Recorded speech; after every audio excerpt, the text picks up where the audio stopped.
앞으로 지금까지 가지고 왔었던 아킬레스건들을 진짜 정치적 명운을 걸고 지금 승부를 봤거든요. 네. 민주당은 아 그래? 우리 증액 필요 없어. 네. 이대로 본회의해서 통과시켜버릴래. 네. 그러니까 국민의힘에서는 그래? 해봐. 그럼 해봐. 우리 그럼 증액 이론도 안 할 거야. 누가 손해인지 보자. 그렇죠. 자, 이건 진짜로 할 가능성도 조금 있는 것 같아요. 아, 가능성이 좀 있는 전혀 것 같다. 없다고 생각해요. 저는. 아, 최은경 기자 전혀 0%라고 없다. 그러면 제가 잘못 일단 야당 입장에서는 어쨌거나 그거 말고 음. 다른 어떤 안을 본회의에 올리긴 올려야 됩니다. 네. 안 올리면 어떻게 돼요? 그 정부안이 그대로 올라가요. 거죠. 그래서 마지막에 최초로 낸 안이 그 하나밖에 안 남았어. 네. 그럼 그거 가지고 표결하겠죠. 그럼 야당은 또 부결할 수도 있잖아요. 네. 부결하면 미국으로 지금 셧다운. 우리나라의 경제를 우리나라에서 가장 걱정하신 두 분과 함께 하겠습니다. 김원장 기자님 어서 오시고요. 안녕하세요. 네. 그리고 박시동 평론가님. 네, 박시동입니다. 네. 그리고 발품경제 최은경 기자님. 어서 네, 오십시오. 안녕하십니까. 네, 반갑습니다. 네. 자, 오늘 이제 경제 이야기. 사실 이 코너가 생각보다 인기가 좀 있습니다. 네. 따로 영상을 이렇게 클립으로 조각으로 올리면 진짜 누가 보나 싶거든요. 근데도 생각보다 많은 분들이 이 영상을 보세요. 두 분이 조금 더 네. 책임감을 갖고. JTBC가 매크로 돌린 건 아니죠? 아유, 진짜요? 전혀 그럴 돈도 그럴 예산이 없습니다. 네. 매크로 예산이 없어요. 자, 오늘은 그래서 조금 화제성 있는 뉴스 한번 좀 갈 텐데 네. 방시혁, 네. 하이브, 어마어마한 우리나라 엔터 회사죠. 네.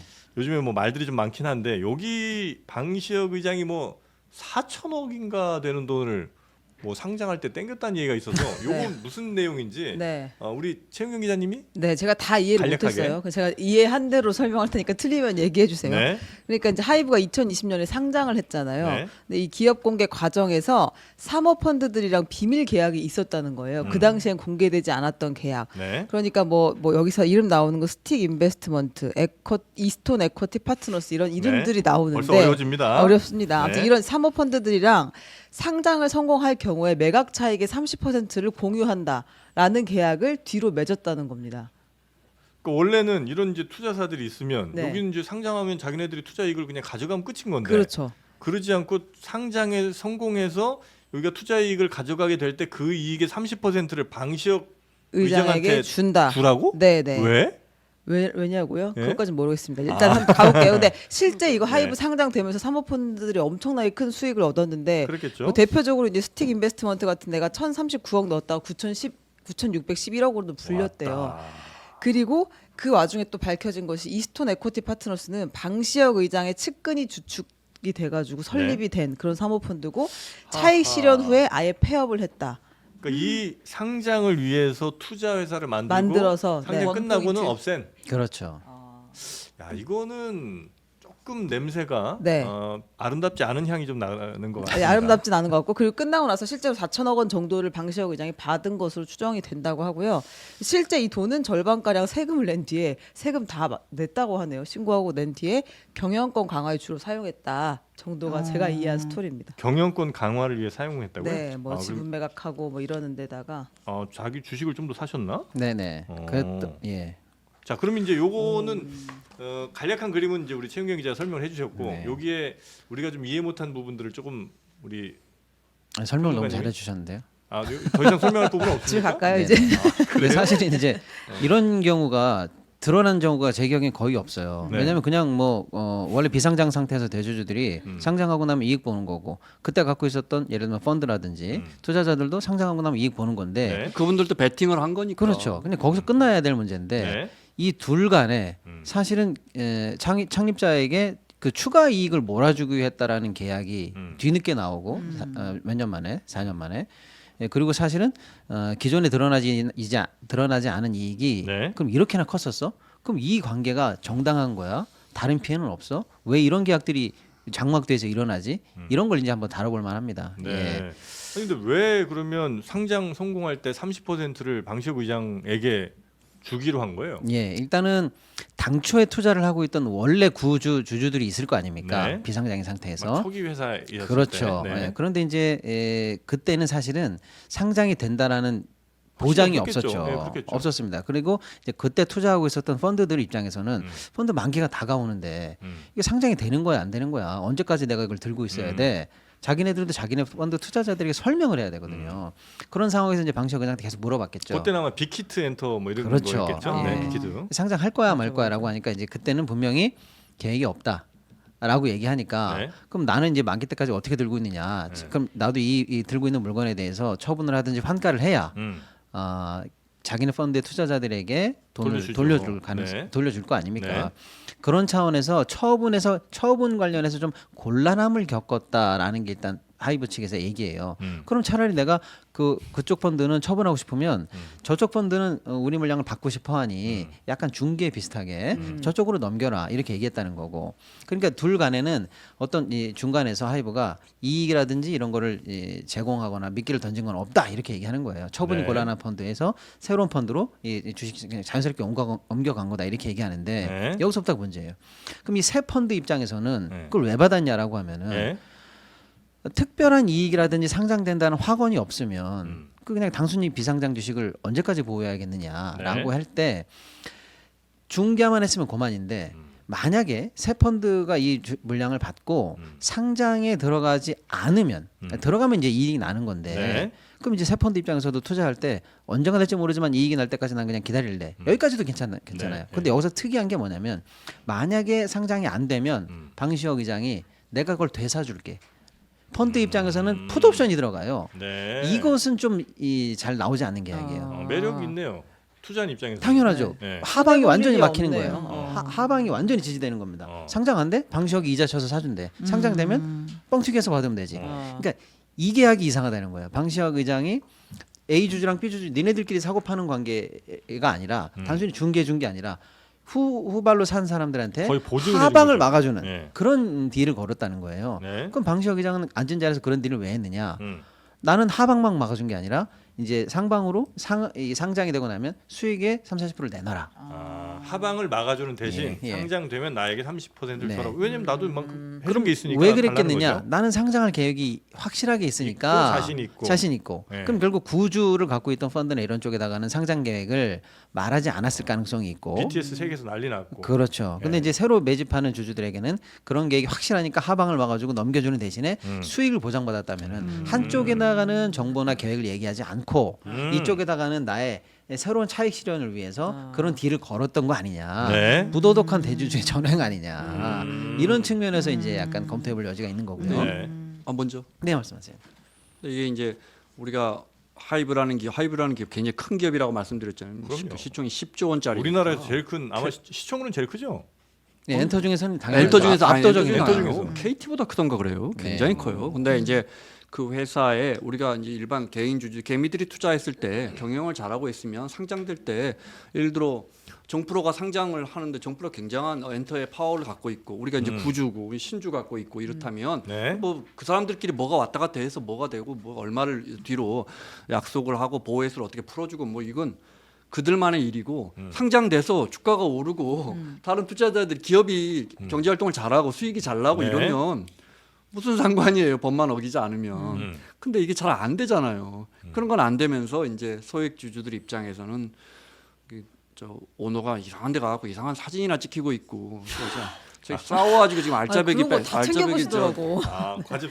그러니까 뭐 이러고 있는데 돈을 또 챙겼다고 하니까 그 과정이 뭐 합법이든 불법이든 간에 네. 이런 게 잘못된 거니까 경영만 잘한다면 네. 그다음에 제가 늘 말씀드린 거지만 그러니까 요거는 이제 기업을 불법적 요소는 없는 거예요? 아니요, 그런 요소가 있을 수도 있어서 지금 좀 들여다볼 포인트가 있는 겁니다. 지금 말씀하신 그 부분인 것 같은데. 예, 왜냐하면 네.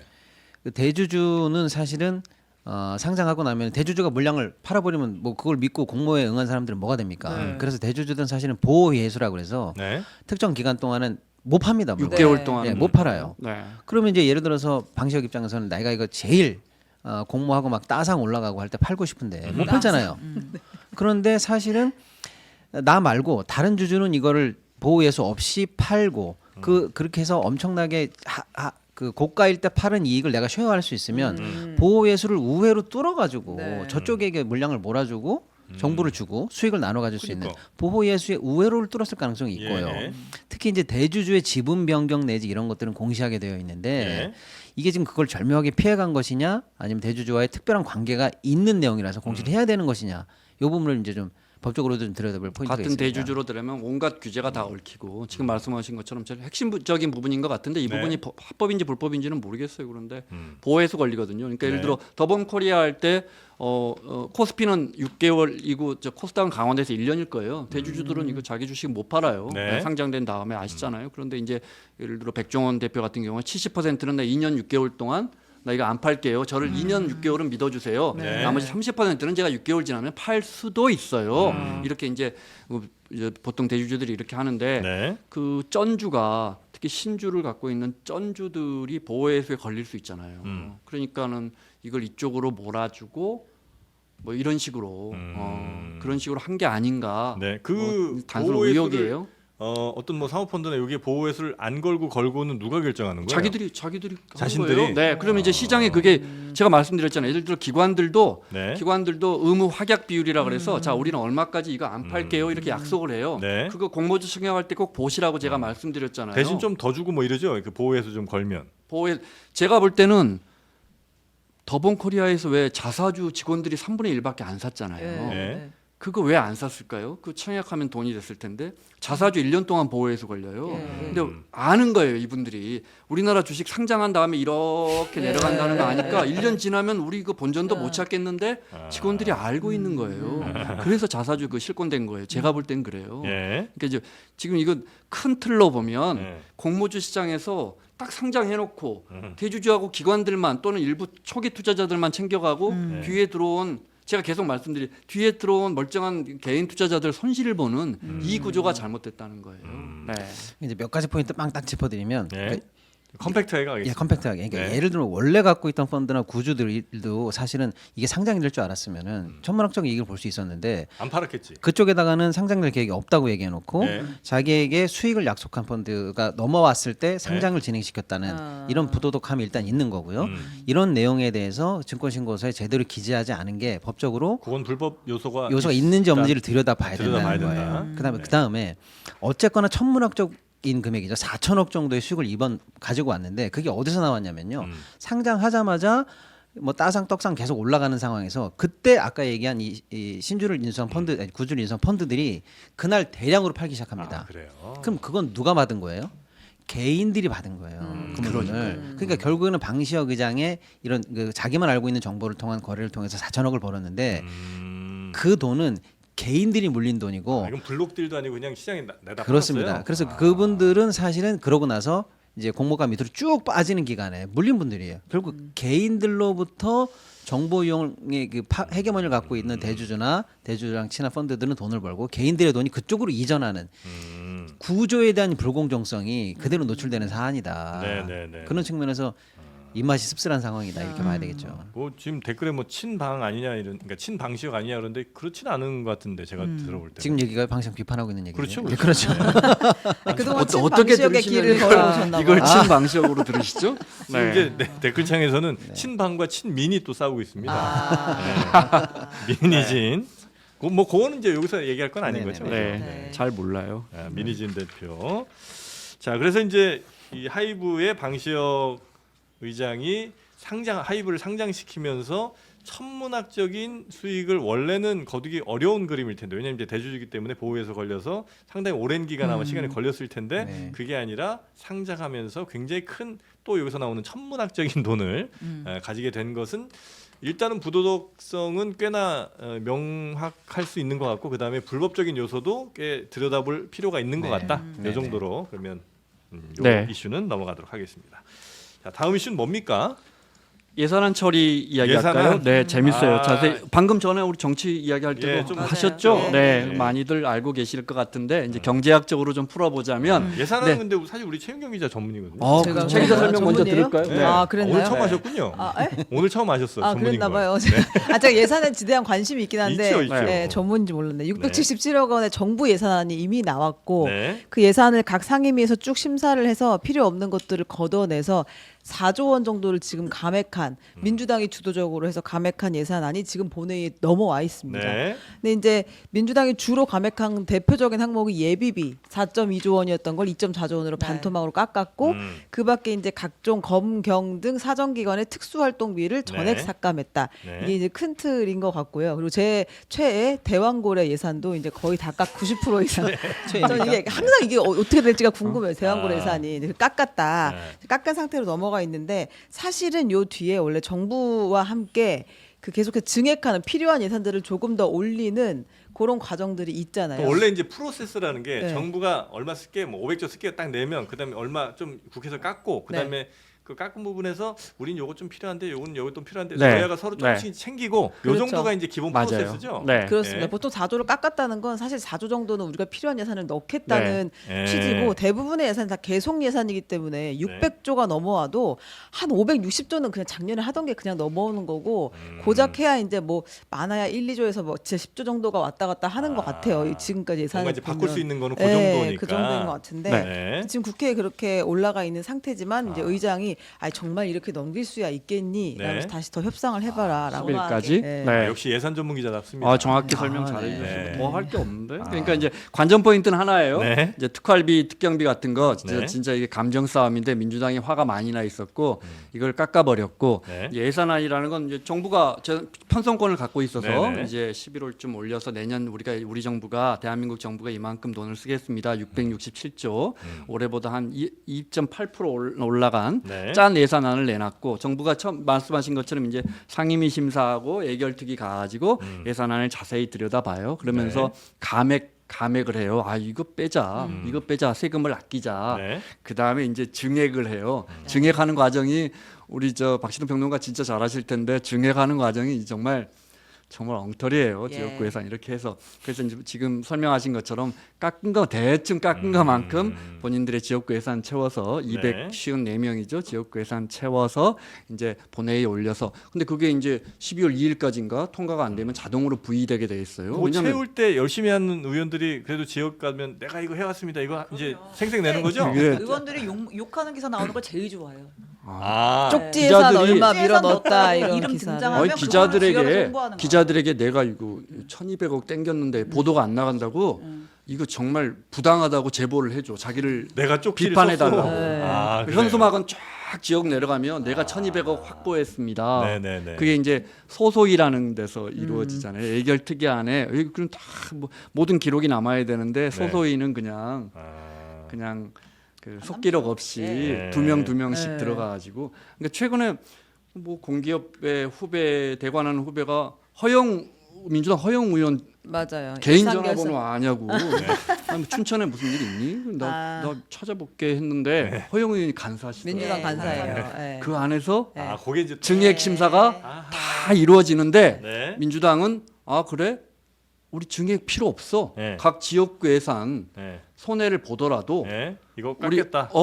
이대로 본회의해서 통과시켜 버릴래. 네. 이거는 뭐 대통령이 거부권이 있는 것도 아니니까 네. 예산안은 민주당이 다수니까. 그러니까 국민의힘에서는 그래 해봐.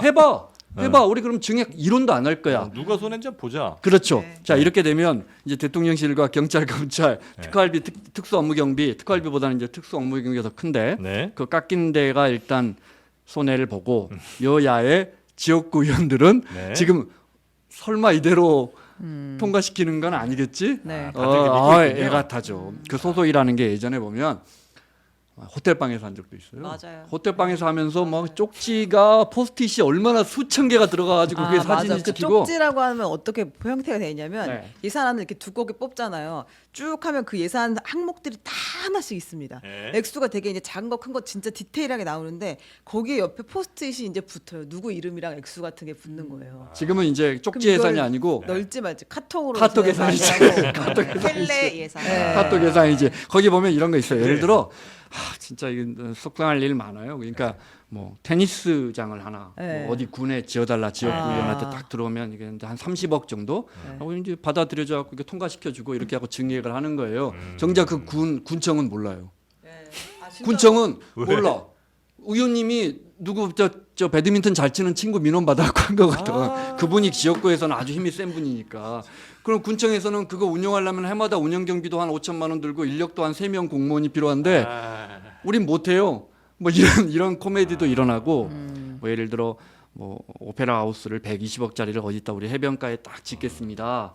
이거 정말 뜬금없는 예산이거든요. 네. 그럼 이제 그 소소히 하면서 120억까지는 이거 어려운데 30억만 받아도 돼요. 예. 착공만 하면 예. 내년에 이제 줄줄이 나오지. 아, 착공만 일단 하면 착공하면 되니까. 하긴 해야 되니까. 그러니까 그렇게 해서 하는 게 그래서 2년인가 3년 전에 보면은 세상에 소위 들어가 있는 그 여당 원내대표는 갑자기 저 고속도로가 깔리고 야당 사무총장은 철도가 깔려가지고 그 두 사람이 가져간 것만 소소해서 9,500억이야.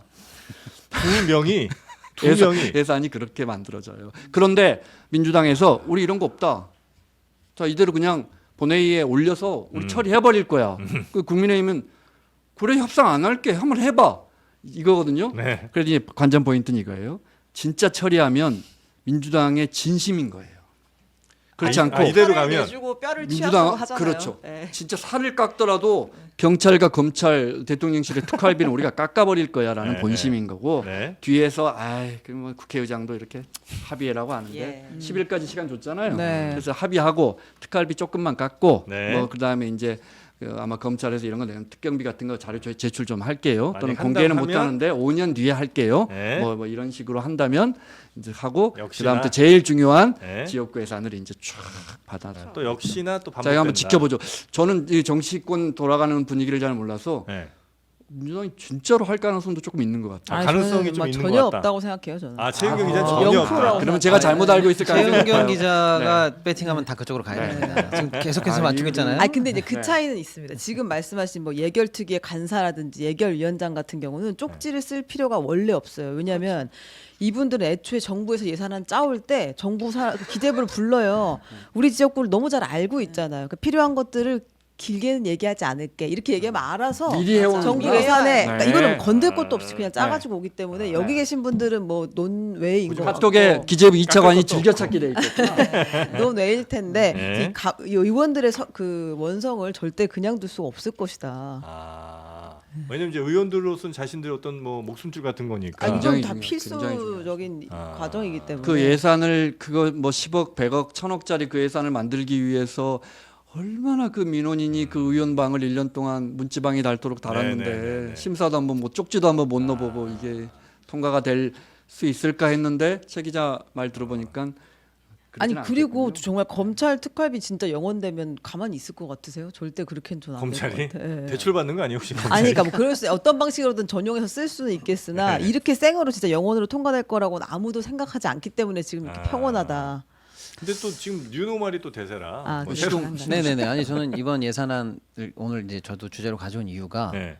이 한 번도 보지 못한 일이 일어난 거예요. 네. 그래서 이제 이 결말이 어떻게 되는가가 이제 전 국민과 함께 보고 싶은 거예요. 아. 이게 너무 흥미진진한 진짜, 흥미진진한 진짜로. 일이 일어났어요. 눈앞에서 한 마음이었거든. 해방- 이렇게 네. 싸운 적은 없었어요. 해방 이후 처음 일어난 일입니다. 아니 그 국민에게는 어느 네. 쪽이 더 이익이에요? 아니 그 말씀 이제 사견을 한번 들어볼게요. 네. 근데 왜 이런 일이 일어나는가 두 분 좋은 말씀 주셨는데 약간 네. 조금 이제 빙의를 해서 한번 생각해 보세요. 이제 예산안 법률주의라고 해서 그냥 법이랑 똑같아요. 그러면 2025년 예산 이렇게 해가지고 딱 예산안 하나가 네. 통으로 국회에 정부가 이미 던져놨어요. 그건 이미 안으로 접수가 돼서 가 있는 겁니다. 그러면요 수정안이나 이런 걸 내면은 수정안이 들어온 순서대로 일단 국회는 표결을 하거든요. 네. 그럼 보세요 만약에 예산안을 정부에서 냈는데 정영진 수정안, 뭐 최윤경 수정안, 박시동 수정안이 순서대로 들어옵니다. 네. 그러면 가장 마지막에 들어온 수정안부터 예를 들어 표결을 해요. 그래서 부결 이렇게 됐다 쳐요. 네. 그러면 모두가 다 부결되면 맨 마지막에 뭐가 남냐면 그럼 우리나라 예산이 없는 거야? 이게 아니고 애당초 정부가 처음 낸 안이 있죠. 그거는 살아 있는 거예요. 그러니까 수정안들이 부결되면 예, 네. 그러니까 그 안은 자동으로 본회의에 부의되도록 맨 마지막에 기다리고 있어요. 그러니까 정부는 느긋한 거예요. 야, 자르려면 잘라봐. 어차피 우리가 내가 낸 건 처음 낸 초안은 있으니까. 마지막에 있어. 그러니까 이제 정부는 그거를 믿고 네. 늘 야당이 뭘 어쩐다 저쩐다 하면은 버티목이 있는 거고 야당 입장에서는요 이걸 잘라라 이걸 늘려라 어쩌고 저쩌고 하는데 그게 안 돼. 만약에 협상이 안 돼. 네. 그러면 맨 마지막에 가면 뭐가 있느냐 우리가 이렇게 몇 달간 심의했는데 그게 다 물거품이 되는 거예요. 네. 애당초 심의하기 전 생초안이 거기 그냥 그대로 맨 마지막에 정부안이. 기다리고 있잖아요. 네. 그러니까 야당 입장에서는 어쨌거나 그거 말고 다른 어떤 안을 본회의에 올리긴 올려야 됩니다. 네. 그러니까 이제 안 올리면 어떻게 돼요? 그 정부안이 정부안이 그대로 하는 올라가요. 거죠. 그냥 끝까지 저 의회에서 아무것도 안 하면. 예, 그러니까 미국 그 안이 같은 경우는 가끔 그 바로 셧다운. 그겁니다. 그래서 그 예산이 넘어가잖아요. 예, 그래서 마지막에 최초로 낸 안이 그 하나밖에 안 남았어. 예. 그럼 그거 가지고 표결하겠죠. 그럼 야당은 또 부결할 수도 있잖아요. 네. 부결하면 이제 미국으로 치면 셧다운이에요. 어. 준 예산 상태로 넘어가면서 네네네. 내년 예산 없는 상태로 그러면 올해 들어가는 예산이랑 똑같이 쓰는 거예요. 그러니까 아니, 모두가 혼일을 하는 우리나라는 거잖아요. 예, 그냥 임시적으로 그 계속적 사업만 하면서 네, 네, 넘어가 새 사업은 하기는 어려운 그런 상황으로 그 들어갑니다. 1월 예. 넘어간 적이 한 번 있었던 것 네, 같아요. 예. 아, 과거에. 네. 그러니까 사실상 있었던 것 같은데. 사실상 그러니까 정부가 믿는 네. 구석이 있는 상황에서 야당 얘기를 안 들어주고 버틸 때 네. 야당이 불리한 상황이에요. 그러니까 마지막에 정부 예산까지 부결시키면 야당 때문에 준 예산이 됐다 이럴 거 아닙니까? 네. 너네 때문에 셧다운이야 이렇게 되니까 그런 비난을 어차피 받을 바에야 그냥 우리의 과감한 안을 내서 난 그걸로 간다 이렇게 할 수밖에 없는 상황이고요. 네. 한 말씀만 더 들어가면은 네. 정부는 헌법과 법률에 따라서 증액의 동의를 받아야 돼요. 정부한테 야당이. 아, 증액할 때는 예, 왜냐하면 편성권이 정부에 있잖아요. 있으니까. 그러니까 어떤 정부가 이미 편성해 놓은 거에 대해서 새로운 항목이 나온다든지 지네들이 편성한 것보다 금액이 올라간다든지 하면 감액은 국회 마음이지만 그렇습니다. 증액할 때는 어쨌든 반드시 동의가 정부. 필요해요. 네. 그러니까 이제 민주당 입장에서도 깎고 싶은 건 마음대로 깎는데 예를 들면 지역화폐 예산이라든지 각 지역구의 무슨 예산이라든지 이런 걸 이거 좀 넣어라 이렇게 얘기할 때 정부가 싫은데 이렇게 얘기할 수 있는 거예요 정부는. 네. 그럼 정부는 자기가 증액 동의권을 가지고 얼마든지 민주당을 컨트롤할 수 아, 있다라는 오만방자한 태도를 지금까지 갖고 왔던 아니, 근데 거예요. 제도는 그런데 네. 여야가 합의해서 이거 증액해줘 하면 네. 사실은 기재부는 그냥 끌려가죠. 해줄 네. 수밖에 없고. 그러니까 이제 아무튼 그 증액권, 정부 여당이 갖고 있는 이 증액 동의권을 가지고 어차피 너네들은 예? 우리가 동의하는 대로 너네들 필요한 예산 나중에 협상 들어올 거 아니야 이렇게 버텨온 건데 네. 이번에 민주당에서는 그래 너네들 증액 동의 필요 없어. 우리는 가장 너희들이 아픈 것 또는 우리가 정말로 해야 될 것들을 진짜로 삭감할 거야. 이렇게 나가는 최초의 대결이에요. 예. 그래서 이제 과연 이 뭐라 그래 양쪽 다 달려가는 게임, 치킨 게임입니까 뭡니까? 응? 근데 정부는 예. 이제 말씀하신 대로 우린 초안이 있으니까 자 좋아 한번 가봐 이거잖아요. 네, 그렇죠. 만약에 지금 이 타이밍에 네. 야당이 약간 조금 급할 수도 있는 것 같은데 야당이 안 되겠다 그럼 더 깎자 네. 이럴 수도 있어요?